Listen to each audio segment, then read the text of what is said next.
Baik, sekarang kita lanjutkan ke pengolahan data untuk penentuan market potensial, market share, dan kapasitas produksi perusahaan kita.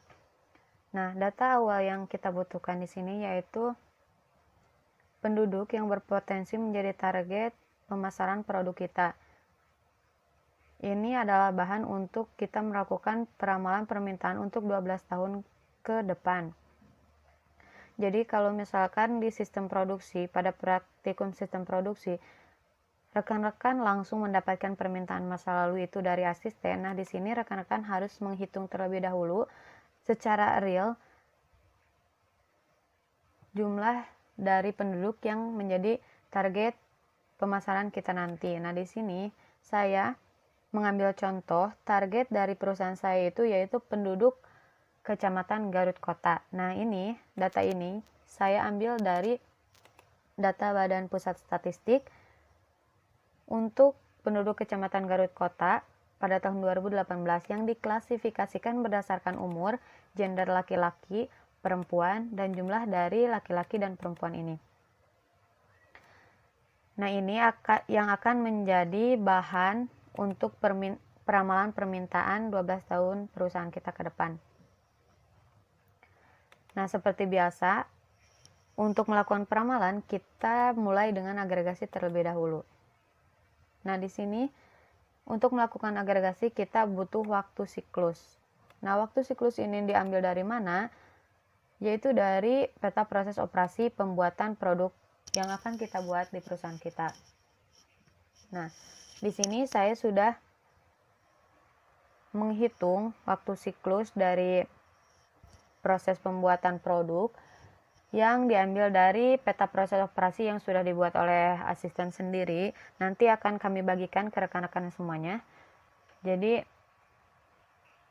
peta proses operasi itu juga akan berguna untuk modul-modul selanjutnya.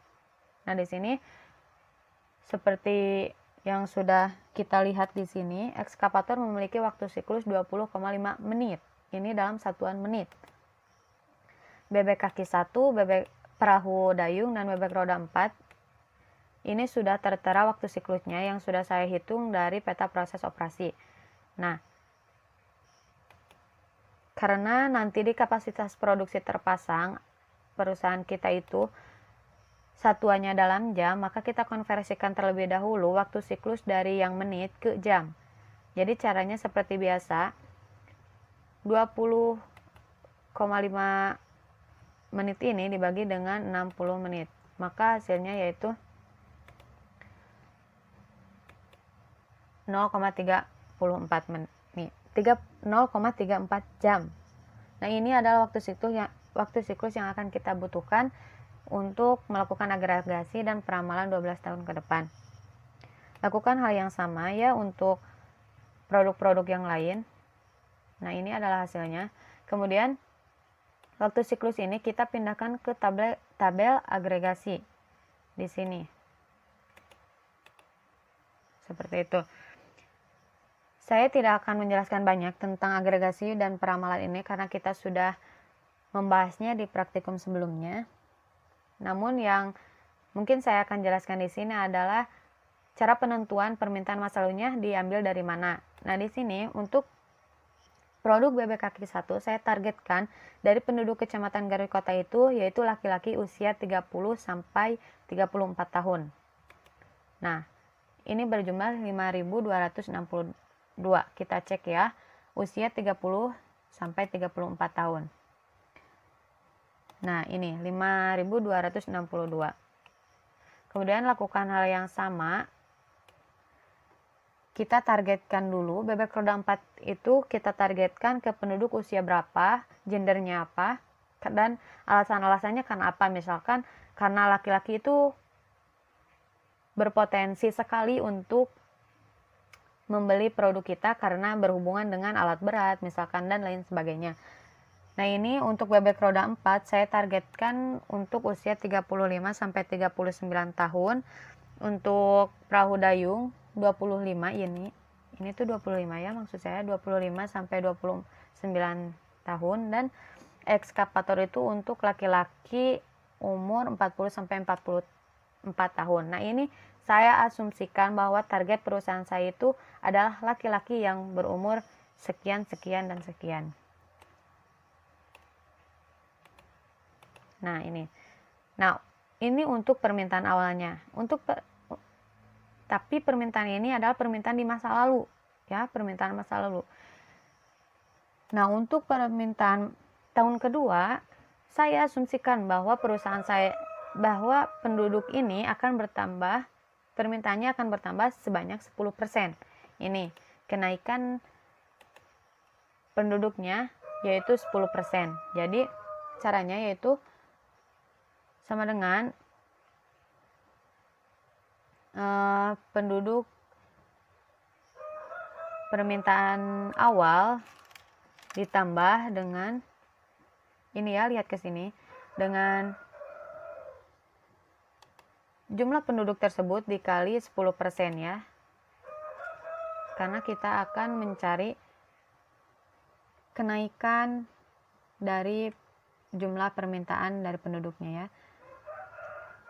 Nah, ini 5.788, yang tadinya 5.262, karena saya asumsikan bahwa penduduk tersebut meningkat setiap tahunnya 10%, maka di tahun 2010 ini atau di tahun kedua pada permintaan masa lalu itu jadi 5.788%. Nah, ini rekan-rekan lakukan hal yang sama untuk tahun-tahun berikutnya.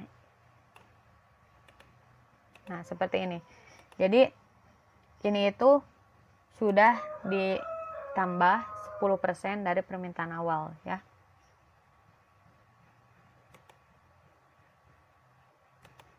Nah, seperti ini. Jadi setiap tahun itu bertambah 10% sampai ke 2020 itu tambah terus 10% dari permintaan tahun sebelumnya. Seperti itu. Paham ya? Nah, ini adalah data awal. Untuk membedakan setiap kelompok, maka di sini teman-teman harus menambahkan dengan biasa ya 2 digit NPM terakhir dibagi 2. Jadi ini adalah waktu siklus yang sama ya dengan ini, kita pindahkan saja. Nah, ini untuk data yang nantinya akan kita olah secara terus-menerus itu yaitu data awal di sini ditambah dengan 2 digit NPM dibagi 2 ya. Jadi sama dengan permintaan bebek yang kaki 1 ini ditambah dengan 26,5, ini adalah sudah ditambahkan dengan NPM nya. Jadi jumlahnya itu 5.289. Nah, ini paham ya? Tinggal menambahkan dengan 2 digit NPM. Jadi permintaan ini tinggal ditambah dengan 2 digit NPM. Nah, seperti itu. Sudah ya? Ini permintaan masa lalu yang nantinya akan kita jadikan sebagai bahan untuk permintaan di masa yang akan datang 12 tahun ke depan. Nah, biasa kita melakukan agregasi ke unit dengan cara yang sama ya. Ini permintaan yang real ini dikali dengan waktu siklus. Ini tidak akan saya jelaskan secara detail karena sudah dijelaskan ya di praktikum sebelumnya. Jadi tinggal mengolah saja. Karena ini bukan inti dari modul ini. Ini hanya sebagai bahan untuk menuju modul inti dari PTLP ini. Nah, selanjutnya kita lakukan juga agregasi ke unit. Lakukan dengan metode yang sudah kalian pahami di praktikum sebelumnya.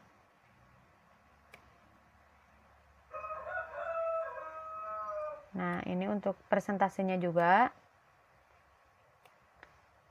Langsung saja ya. Nah, jika sudah melakukan agregasi untuk presentasinya, kita akan memperoleh hasil dari agregasi ke unit. Karena kenapa perhitungan agregasi ini tidak diulang kembali? Karena kami yakin rekan-rekan sudah paham di praktikum sebelumnya. Jadi ini hasil agregasi ke unit, tinggal pindahkan saja dari ini hasil agregasi ke unit tadi ke kolom yang ini.